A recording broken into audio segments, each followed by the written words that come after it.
បងប្អូនណាយចូលចិត្តញ៉ាំម្នាស់ទេ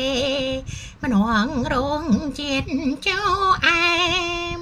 ដាក់ជាមួយអំបិលម្ទេសរួចញ៉ាំតិចតិចហើយសែនឆ្ងាញ់អស់ចាម្នាស់មានចូលម្នាស់មានផ្អែមញ៉ាំទៅធ្វើឲ្យបំពង់កយើងស្រឡា